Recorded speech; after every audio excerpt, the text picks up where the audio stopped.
भागलपुर जिले के विभिन्न पंचायतों में स्थानीय नेतृत्व को लेकर तस्वीर अब धीरे धीरे साफ होती नजर आ रही है। अलग अलग पंचायतों से 3 प्रमुख नाम सामने आए हैं, जिन्हें क्षेत्र में सक्रिय और प्रभावी प्रतिनिधि के रूप में देखा जा रहा है। इन नामों के सामने आने के बाद पंचायत स्तर पर राजनीतिक और सामाजिक गतिविधियां भी तेज हो गई हैं।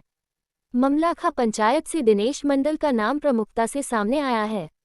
बताया जा रहा है कि दिनेश मंडल लंबे समय से पंचायत क्षेत्र में सक्रिय हैं और स्थानीय मुद्दों को लेकर लोगों के बीच उनकी अच्छी पकड़ मानी जाती है।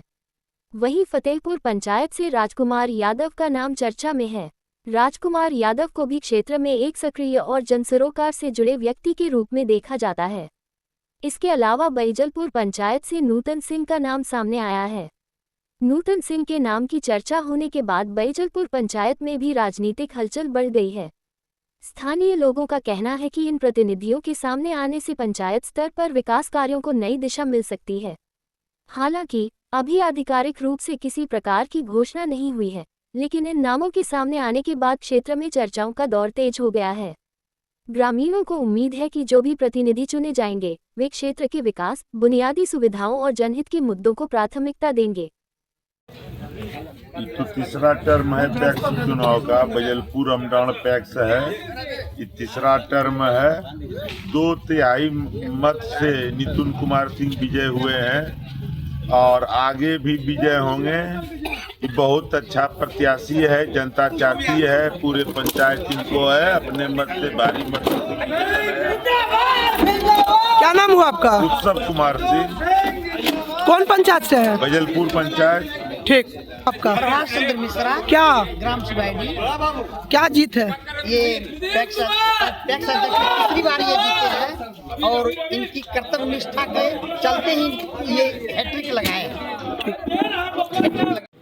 क्या कहना चाहता है? आपने पैक्स अध्यक्ष में चुनाव लड़कर आपने जीत हासिल की है, इस पर क्या कहना है आपका?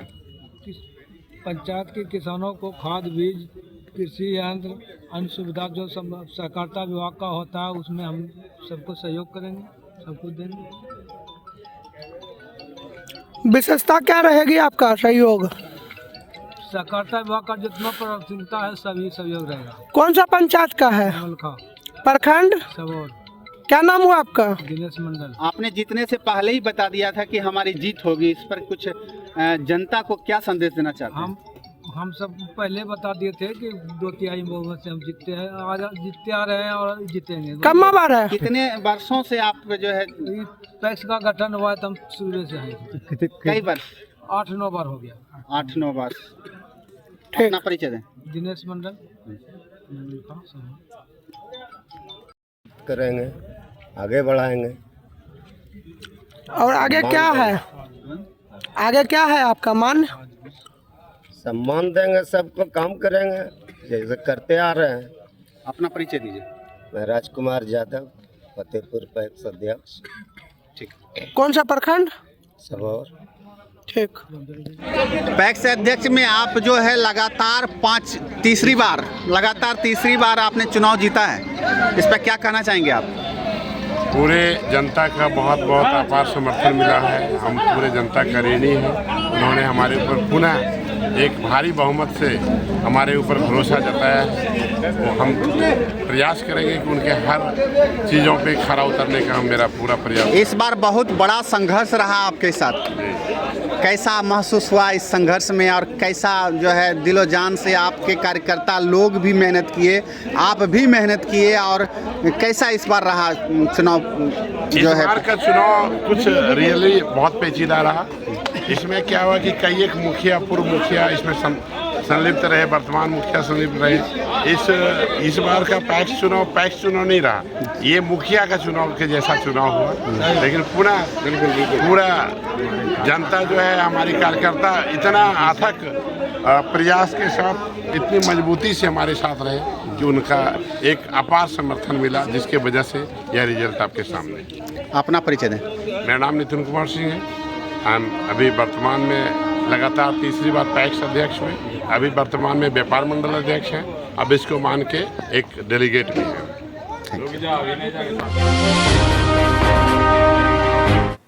सांसद, पूर्व सांसद, सरकार के मंत्री भी आए।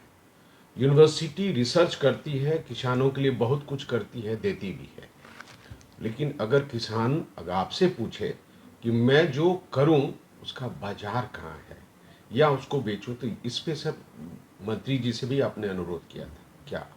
देखिए, एक बहुत बड़ा ये विषय है। निश्चित रूप से हमारे किसी विश्वविद्यालय ने आज के समय में हमारे पास तमाम ऐसी तकनीक हैं, वेराइटीज़ हैं, टेक्नोलॉजीज हैं, इनोवेशंस है, नवाचार बहुत ज़्यादा है। हम लोगों के पास आज 27 पेटेंट हैं। लेकिन जो आपने बात कहा कि बाज़ार कहाँ है, देखिए इनोवेशन जब हम करते हैं, जो कृषि में इनोवेशंस होता है और जो कृषि से हट के जितने और ऑर्गेनाइजेशंस हैं वो इनोवेशंस करते हैं, दोनों बहुत डिफरेंट है।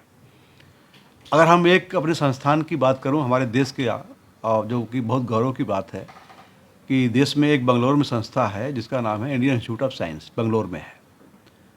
वो हर दिन एक पेटेंट निकालती है, यानी हर दिन एक नया चार डेवलप होकर के बाहर निकलता है। और अगर हम उस पेटेंट को, उस इनोवेशंस को हम अगर उसको इम्प्लीमेंट करना चाहें तो उसको इम्प्लीमेंट करने के लिए हमें सैकड़ों करोड़ रुपए की आवश्यकता पड़ेगी, उसके संयंत्र, उसके यंत्र, उसके कारखाने लगाने में। वहीं दूसरी तरफ जो एग्रीकल्चर में हम इनोवेशन करते हैं, जो पेटेंट निकाल के लेके आ रहे हैं, वह इनोवेशन हमको अप्लीकेबल है, हम उसको इम्प्लीमेंट तुरंत कर सकते हैं। इसमें बहुत थोड़ा सा सपोर्ट चाहिए सरकार का, फ्यू लाख रुपीस। अगर एक छोटे छोटे यूनिट हम बना दें, कॉटेज इंडस्ट्री टाइप और कम्युनिटी बेस्ड टाइप, तो हम बिहार को बहुत तेज़ी से आगे ले आ सकते हैं। और आप भी जानते हैं कि बिहार का 76% आबादी कृषि के ऊपर निर्भर है और यहाँ पे ये उद्योग धंधे नहीं हैं। कृषि ही एक आधार है लोगों का जीवन जीने का भी और जीवन को आगे बढ़ाने का भी, रोज़गार देने का भी। इसलिए और जो एक अंतर है यहाँ के प्रोडक्शन, प्रोडक्टिविटी और पॉपुलेशन में, ये बड़ा असंतुलन है। उसको सब ध्यान में रखते हुए जो बिहार राज्य की एक इकलौती कृषि विश्वविद्यालय सबौर भागलपुर में है, यह बहुत तेज़ी से काम कर रही है। आज हमारे पास बहुत सारे इनोवेशंस हैं, आइडियाज़ हैं और कंसेप्ट हैं, वेराइटीज़ हैं, टेक्नोलॉजीज़ हैं।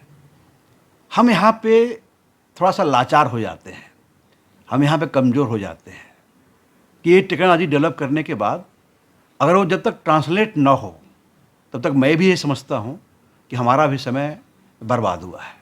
इसीलिए अभी किसान मेला के दरमियान जो हमारे माननीय कृषि मंत्री हैं, मैं उनसे एक दरख्वास्त की और उनके सामने अपने बातों को रखा भी कि जो कृषि में नवाचार होते हैं उसको इम्प्लीमेंट करने में बहुत ज़्यादा पैसा की आवश्यकता नहीं होती है। आप इसीलिए आपसे मेरा आग्रह होगा, माननीय मंत्री से आग्रह मैंने किया कि एक इंडस्ट्री और साइंटिस्ट का इंटरफेस हो जाए, एक मीटिंग हो जाए, हम अपनी तकनीक को आपके सामने रखेंगे, उसमें से आप खुद सेलेक्ट कर लें कि कौन सी टेक्नोलॉजी आप कैसे और कौन से एरिया में ले आ सकते हैं। यह विश्वविद्यालय बिहार राज्य का इकलौता विश्वविद्यालय है और आप ही ने बनाया, यानी आप ही लोगों ने बनाया है। रोड मैप का फायदा हाँ, और किसी रोड मैप जो बना है उसी के अनुसार हम काम करते रहे और हम तेज़ी से आगे बढ़ते रहे। ये किसी रोड मैप का ही आज कमाल है कि हम प्रोडक्शन प्रोडक्टिविटी में बहुत आगे कई फसलों में हम देश में नंबर 1 पे हैं, कई में हम अग्रणी राज्य हैं। जैसे हम बात करें मखाना में हम नंबर 1 पे हैं, लीची में हम नंबर 1 पे हैं, शहद में बहुत तेज़ी से आगे बढ़ रहे हैं, फल में हम तीसरे चौथे नंबर पे हम रहते हैं, सब्जी में हम बहुत तेज़ी से आगे बढ़ रहे हैं। अब ज़रूरत है नए क्रॉप्स की, न्यू क्रॉप्स की, कैश क्रॉप की, नकदी फसलों की, चाहे हमारे फील्ड क्रॉप्स हो, चाहे तिलहनी क्रॉप्स हो, चाहे दलहनी फसल हो, इसको लेकर इंडस्ट्रियलाइजेशन की जरूरत है। देखिए, मैं फिर भी यही बोल रहा हूँ कि हमें छोटे छोटे उद्योग की आवश्यकता है। इंडस्ट्रियलाइजेशन बहुत बड़ा वर्ड है, हम उस पर हम नहीं जाते हैं। छोटे छोटे चीज़ अगर हम बना लें, जैसे मान लीजिए आपका स्ट्रॉबेरी है, स्ट्रॉबेरी बहुत ही बहुत ज़्यादा इनकम देने वाला फल है। अब स्ट्रॉबेरी के पौधे कब तैयार करेगा? तकनीक तो विश्वविद्यालय देगा, लेकिन पौधे तैयार करना, तो क्या पौधे तैयार करने के लिए बहुत इंडस्ट्री बड़ी की आवश्यकता है? बिल्कुल नहीं है। इसी तरह से अन्य चीज़ों की जो जैसे मतलब मिलेट्स है, मिलेट्स को अगर हमें अपने व्यापार से जोड़ना है तो मिलेट्स के प्रोडक्ट निकालने पड़ेंगे। सिर्फ मिलेट्स पैदा करके किसानों को भला नहीं होने वाला है। जब तक हम प्रोसेसिंग और उसका फूड वैल्यू यानी फूड चेन में डेवलप न करें, न्यूट्रिशन वैल्यू उसको देख करके हम वैल्यू एडिशन नहीं करेंगे, जब प्रोडक्ट नहीं निकालेंगे तो हमने प्रोडक्ट भी निकाला उसका। कहने का मतलब कि हम रॉ मटेरियल के साथ साथ उस रॉ मटेरियल को कैसे वैल्यू चेन में लेके आए जाएं, वो भी हम काम करें। जैसे सिंदूर है, मैंने देखा सिंदूर एक बहुत बड़ा एक कमर्शियल प्लांट हो सकता है बिहार राज्य के लिए। बिहार राज्य का जो साउथ बिहार है, दक्षिण बिहार का जो हिस्सा है, वहाँ पानी की कमी है और पानी की जहाँ कमी है यहाँ सिंदूर होता है। एक सिंदूर खेती करने से बहुत बड़ा फ़ायदा है। और जैसा कि फूड कलरिंग में आजकल जो लोग सिंथेटिक कलर का यूज़ कर रहा है तो उसको रिप्लेस करना है, तमाम चीज़ें हैं इससे जो प्रोडक्ट निकलते हैं। ये तकनीक यानी बीज से लेके बाज़ार तक की जो व्यवस्था है, बाज़ार के पहले की जो व्यवस्था है, जो तकनीक की वाली व्यवस्था है, वो विश्वविद्यालय कर रहा है। बाज़ार आपको सरकार को करना पड़ेगा। इसलिए जब तक सरकार हमारी बातों को अच्छा से न सुने और हम अपनी बातों को अच्छा से न रख सकें, हमारे वैज्ञानिकों के साथ एक इंटरफेस मीटिंग हो, इंडस्ट्री के साथ मीटिंग हो, अधिकारियों के साथ मीटिंग हो कि ये तकनीक विश्वविद्यालय आज कर रहा है, तो इस पर आपको गर्व भी होना चाहिए और आपके लिए, आपके अपने राज्य के लिए हम काम कर रहे हैं और उस तकनीक को किसानों के पास पहुंचना चाहिए।